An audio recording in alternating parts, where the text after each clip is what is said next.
Bom dia, meus amados, queridos irmãos, a graça e a paz do nosso Senhor e Salvador Jesus Cristo. Amém?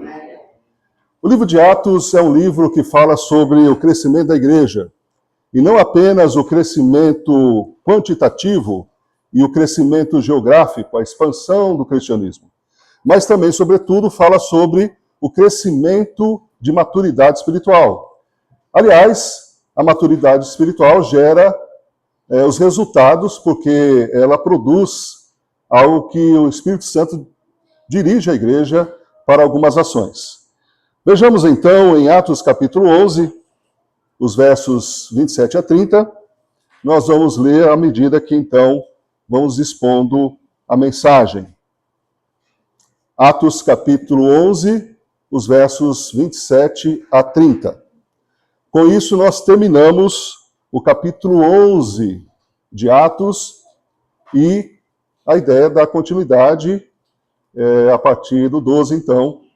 E a sugestão é que quem for pregar, então faça uma sugestão, minha última sugestão pastoral, é que se continue, né? Um livro tão importante, um livro que fala sobre a igreja, né? As características de uma igreja que tem seus acertos, tem seus erros, mas sempre Jesus é triunfante, o evangelho, ele alcança as pessoas. Muito bem.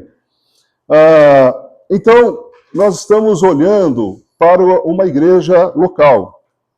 A exposição, a partir do 11, desde o primeiro versículo, até o 13, vai destacar uma igreja.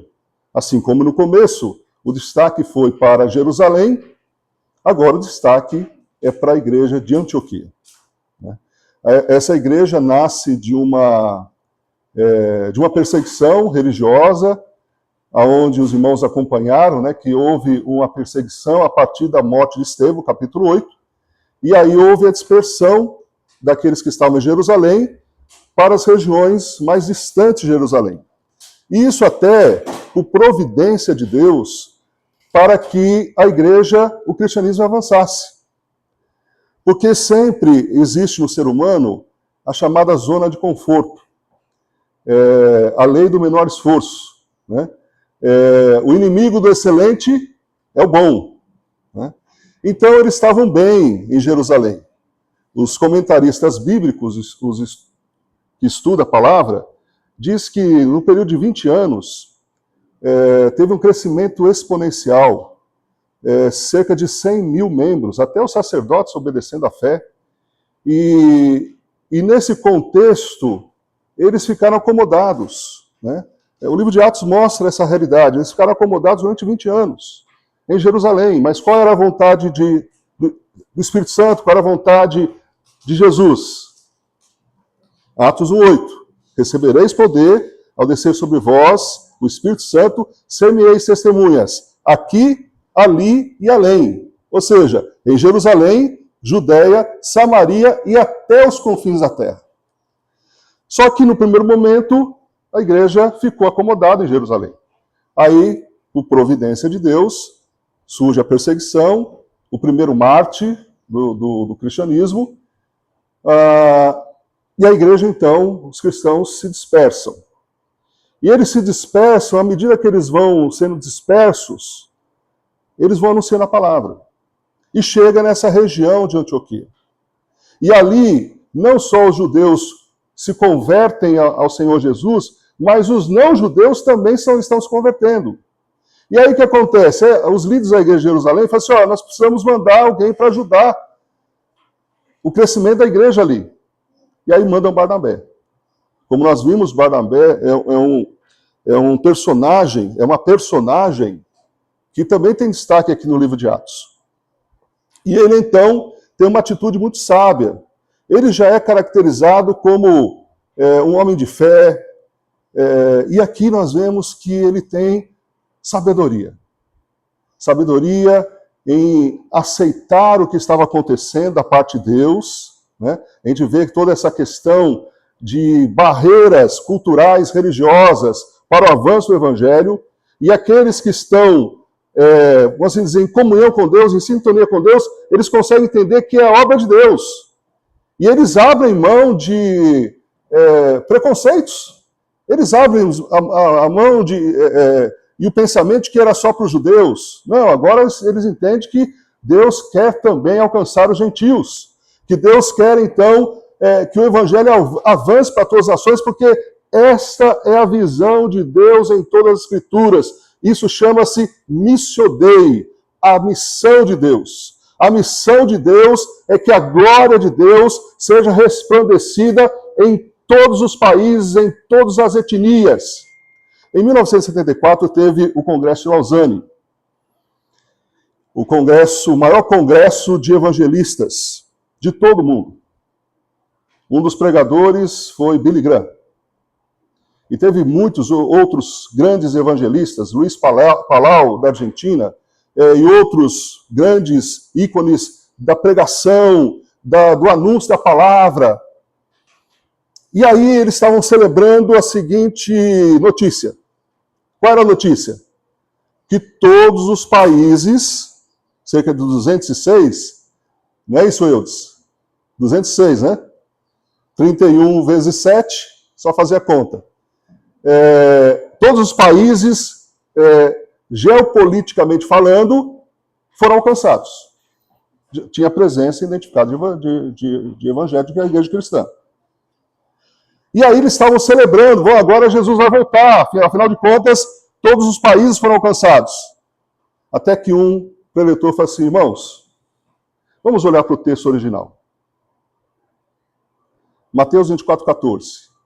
O evangelho do reino será pregado a todas as nações para testemunho de todos os povos, aí virá o fim. Nações, povos, etnê, significa grupo identificado culturalmente distinto. Ou seja, é um grupo de pessoas que eles têm cultura própria, que é caracterizada por alimentação, por vestimenta e por língua ou dialeto. Bah! Não era só 206. 17 mil. Desses 17 mil, hoje, foram alcançados 10 mil. Então, a tarefa remanescente é a tarefa inacabada. Por isso que a igreja não pode se acomodar em apenas alcançar um determinado número de membros. Nossa capacidade máxima é 80 membros. 80 lugares, né? Isso, né, um do lado do outro, né? Num banco de 6 pessoas, geralmente não senta 6, né? Senta menos. Mas, enfim, vamos pensar que seja 80. Quando alcançar, e eu espero que essa igreja avance, eu oro para que essa igreja continue avançando, independente de quem seja o líder, os líderes e a membresia, que cresçam na maturidade e que avance, mas não se acomodem quando chegar ao número de 100, por exemplo. Não. Precisa ser testemunha aqui, ali e além. Jundiaí, Estado de São Paulo, Brasil e mundo. Essa é a visão das Escrituras. Há um fio de ouro que costura todas as páginas da Bíblia. E esse fio de ouro é a glória de Deus entre as nações. Esse é o propósito de Deus. Bem-aventurada a igreja que está alinhada nesse propósito. Porque para missio Dei, para a missão de Deus, Deus tem uma igreja para realizar isso. Ou igrejas locais para realizar isso. É nesse ponto que há um destaque da igreja de Antioquia. Depois, continuando a exposição, quando chegar no capítulo 13, mais ainda. Porque é uma igreja missional, uma igreja que tenha características de uma igreja sendo usada por Deus, pregação do domingo passado, agora nós vamos falar sobre uma igreja com maturidade espiritual. Vejamos. Anotei aqui alguns pontos para expor aqui o texto. Primeiro, uma igreja que tem sensibilidade espiritual. Olhe comigo o versículo 27 e 28. Naqueles dias desceram profetas de Jerusalém para Antioquia. E levantando-se um deles, por nome Ágabo,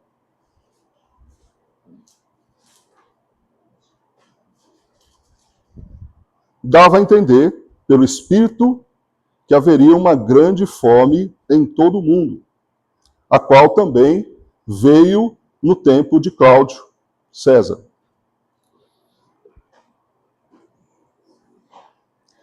Sensibilidade espiritual. Agora o eixo do cristianismo ele foi deslocado. O epicentro das ações missionárias sai de Jerusalém e passa a ser Antioquia. Essa é uma dobradiça importante no livro de Atos. Esse é um momento de destaque no livro de Atos. Então, Antioquia, a pregação por pessoas comuns, interessante. Quem começa a igreja de Antioquia não é Paulo, não é Pedro, nem foi Barnabé. Barnabé chegou lá, a coisa já estava acontecendo. A pregação já estava fluindo. Por isso, irmãos, que é importante a descentralização do ministério de proclamação do Evangelho. O que isso significa? Significa, assim, que o livro de Atos e a história do cristianismo constata o seguinte fato, que a igreja cresce quando cada membro é instrumentalizado, motivado, que vence suas barreiras internas para pregar o evangelho externamente.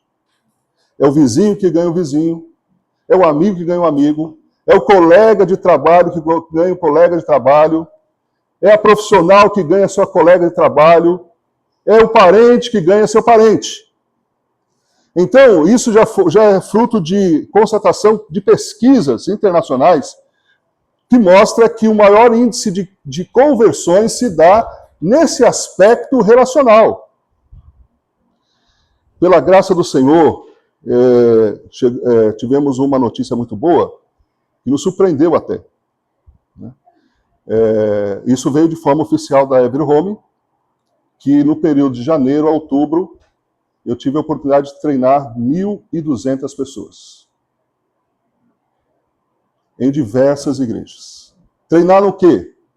Oração, evangelização e discipulado. E aqui foi a primeira igreja. A primeira vez que eu dei o treinamento pela Every Home foi aqui. Onde nós distribuímos o material, que falamos sobre oração.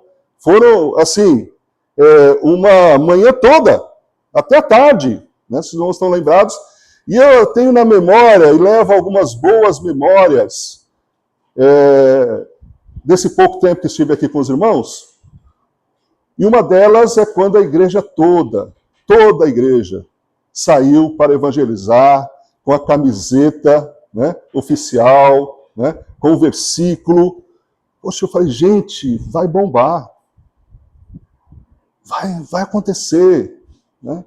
Pintamos o muro, veio o Joel, evangelista nato de muitos anos, e a gente distribuiu, fomos às casas, distribuímos o adesivo, saímos e tal. É uma boa lembrança, eu espero que os irmãos tenham de novo essa experiência, né? De proclamação do evangelho, de anúncio da palavra, e certamente, tendo essa atitude, Deus vai abençoar. Deus abençoa uma igreja que está preocupada e tem sensibilidade espiritual. Deus fala à igreja por meio dos seus servos. Deus fala à igreja através da pregação. Naquela época, tinha esse título de profeta, ainda em transição ao Antigo Testamento. No Antigo Testamento é muito comum a figura de profeta. Profeta era o mensageiro. O profeta era a voz de Deus para com o povo. O sacerdote era a voz do povo para com Deus. Enquanto o sacerdote intercedia a favor do povo, o profeta trazia a mensagem de Deus para o coração do povo. E esse ministério profético, 99% das vezes, humanamente falando, não foi bem sucedido. Foram mortos, foram perseguidos, Isaías foi cerrado ao meio, Jeremias foi colocado na cisterna. E se a gente for falar de outros profetas, vamos ver que, né, o próprio Jesus falou assim, olha, vocês perseguiram os profetas não é de estranhar que vocês estão me perseguindo, porque essa é a realidade de vocês. Os vossos pais perseguiram os profetas. Não aceitaram a voz que veio de Deus. No princípio, o combustível da profecia tradicional é a monarquia. Então, falavam aos reis porque os reis eram representantes. Depois vai para o cativeiro e aí fala o povo, né? E fala o povo também antes do cativeiro, para que o povo se conserte para que não vá ao cativeiro babilônico. E aí também a destruição de Samaria em 722 a.C. e a invasão de Nabucodonosor em 586 a.C. A figura profeta, portanto, ela era bem característica, né? E os profetas do Antigo Testamento sempre diziam assim diz o Senhor, 6.000 vezes. Quando chega na transição do Novo Testamento, não tem ainda as escrituras fechadas, nos 27 livros, ainda está em produção, ainda está em produção de cópia, produção de textos, e aí é necessário, então, nesse período, ainda esse ministério profético. Por isso que a igreja entende que, e recebe bem os profetas que estão vindo de Jerusalém. De novo, o epicentro, Samaria. Agora todo mundo está querendo saber o que está acontecendo. Aliás, boa parte dos cristãos estão dizendo assim, o Espírito Santo está soprando em Antioquia. Precisamos surfar na onda do Espírito, como dizem os mais jovens, né? Ou diziam os mais jovens, né? Então, a profecia de Ágape não gera pânico. Interessante. Mas preparação. Obrigado, Deus abençoe. Tem seu galardão.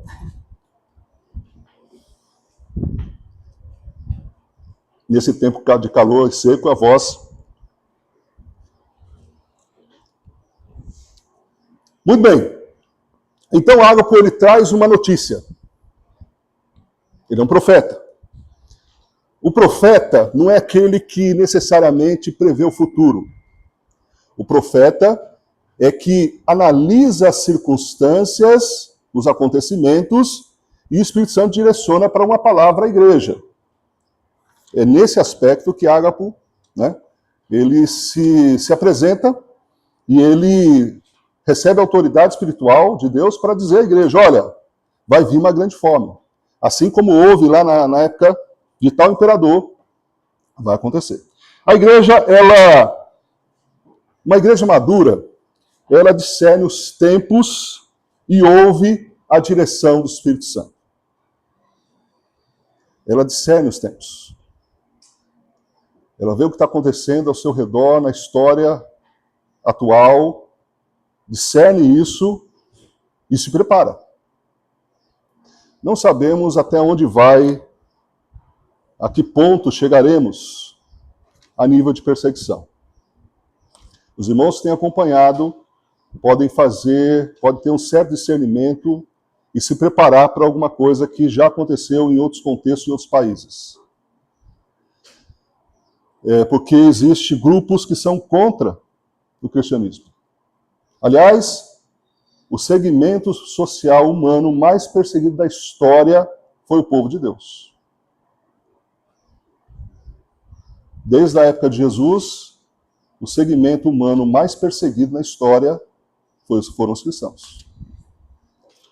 Então, a igreja discerne os tempos, a igreja ela tem sensibilidade espiritual para interpretar o momento da história, para interpretar o momento atual. Segunda característica, se a primeira característica é sensibilidade espiritual, a segunda característica é a voluntariedade em ofertar. Acompanhe comigo o versículo 29. Diz assim, e os discípulos determinaram mandar, cada um conforme ao que possuía, conforme a sua posse, socorro para o serviço dos irmãos que haviam na Judéia. Interessante, irmãos. A igreja judeia, majoritariamente, na sua maioria, era de judeus. Aqui, a maioria é de gentios. Eles percebem que a fome já começou na Judéia. Que os irmãos em Cristo estão passando necessidade. O que eles fazem? Eles são solidários. Eles falam assim, gente, se a coisa vai acontecer, lá já está acontecendo. Quem tem fome tem pressa. Quem sofre tem pressa. E eles foram ágeis, muito ágeis. Espera aí, vamos... Quem pode? Quem vai dar? Quem tal? E aí organizaram, né? Para o quê? Para acudir os irmãos que estavam lá na Judéia. Os discípulos decidiram ajudar conforme as suas posses. Não houve imposição, mas voluntariedade. A fé verdadeira sempre se manifesta em atitudes concretas. A fé verdadeira não é subjetiva. Há muita falsa espiritualidade que não abençoa ninguém, não ajuda ninguém. Um dia desse eu fui no mercado e estava cheio o mercado. Não sei se vocês perceberam, lá em Atibaia estava assim, ó. Na véspera, antevéspera, assim. E aí tal fila, pegar lá frutas, né? E eu vi que tinha uma senhora de idade. Eu falei assim, olha, você pode passar na minha frente, pode pegar a sacola e tal. Né? E ela falou assim para mim, você está fazendo isso porque é Natal. Porque o espírito natalino te conquistou. Ela falou assim, você não faria isso fora o Natal? Eu falei, não faria mesmo. Lógico, brinquei com ela, né? Senão eu daria um... Mas interessante, né? Como essa questão de ajuda humanitária. Né? Ontem tivemos uma reunião muito estratégica, tínhamos tido algumas reuniões muito estratégicas para ajudar as pessoas necessitadas em Angola, Moçambique, Níger e Botsuana. Já ficou determinado que o ano que vem, em setembro, entre setembro e outubro, voltaremos para Angola, levando uma equipe de médicos, agora com um número maior, né? Não só levando ajuda médica, de medicamento e de alimento, mas levar o evangelho. Né? Então, fiquei como a coordenação da evangelização, coordenando toda a ação evangelística, né? Desde literatura, abordagem, treinamento antes. Então, nós vamos fazer todo o treinamento antes e vamos começar já o treinamento para que as pessoas que vão não sejam neófitos, sejam maduros. Não vamos levar não crentes, nós vamos levar só crentes, né? Os médicos serão crentes, da outra vez foi médicos não crentes, e foi oportunidade de evangelização também, mas dessa vez, principalmente em Moçambique, que tem zona vermelha, então a gente não pode arriscar. Então, preparação com bastante antecedência, falando dando treinamento sobre o mundo muçulmano, porque tem algumas coisas que você, se você fizer, não volta vivo para o Brasil, né? Por conta da religião e de acordo com alguns radicalismos. Né? Então, 2026, Angola, 2027, primeiro trimestre de 2027, Moçambique, 2028, Níger, 2029, Botsuana. Então, ore por esse planejamento, né? Para que e queremos dar a oportunidade dessa igreja fazer parte também, em oração, intercessão, né? E quem quiser conosco também, só sinalizar, a gente vê essa possibilidade também, Ok? Muito bem. Terceira característica de uma igreja madura. Uma igreja que tem missionalidade para atuação além mar. Em outras fronteiras. Eu gosto de uma música do Gesiel Dias, que é um missionário gaúcho. Uma das músicas, ele diz assim: quando a alma se engranda a cruzar outras fronteiras, de madrugada acordo bem cedo, e aí ele vai dizer assim no refrão: campesino eu sou estradeiro, nasci nos pampas, mas meu pago é o mundo inteiro. É uma igreja de Antioquia, uma igreja que tem missionalidade, né? Missionalidade para ir para atuação em outras fronteiras. Não estamos limitados a Jundiaí. Podemos ir além.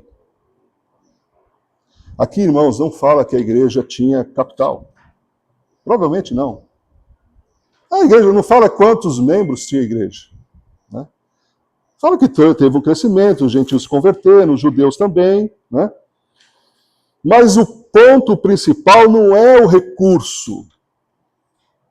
Nesse sentido, irmãos, não existe igreja pequena. Existe igreja com visão pequena. Porque a igreja que tem poucos membros, mas tem visão grande, Deus vai usar o pouco e vai transformar em muito. Lembra-se da multiplicação dos pães? Quantos pães tinha? 5 pães e 2 peixes. O que é isso? O que era essa quantidade para 5.000 homens, sem contar mulheres e crianças? Jesus fez a multiplicação. Por quê? Porque houve obediência, porque houve entrega, porque houve dependência. E a oração de Jesus é, em primeiro momento, o quê? De agradecer. Então, à medida que nós agradecemos aquilo que temos e colocamos na mão de Deus o pouco que temos, Ele multiplica e abençoa. Amém? Então, essa igreja ela tinha essa missionalidade. Ajuda que foi enviada aos irmãos da Judéia. Judeus gentios agora vivem como um só corpo. Comunhão cristã e missionalidade rompe as barreiras geográficas, religiosas e culturais. Por último, qual é a característica, mais uma característica de uma igreja madura? Primeira delas, sensibilidade espiritual para ouvir a voz de Deus. Segundo, voluntariedade para atender e ajudar as pessoas. Terceiro, missionalidade para ir além das fronteiras culturais, etc. E a quarta, uma responsabilidade e organização. O último versículo do texto, fechando então o capítulo 11, vai dizer assim: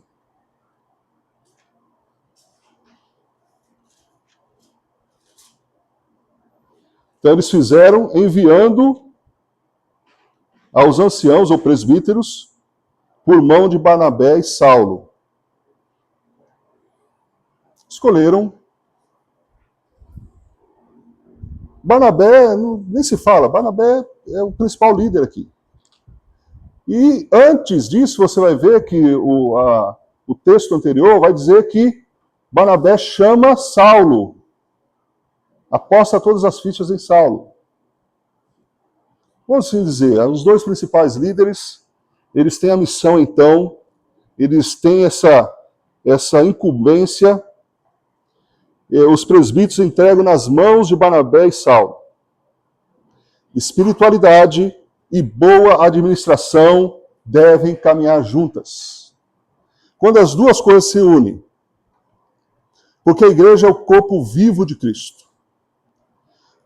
É organismo e organização.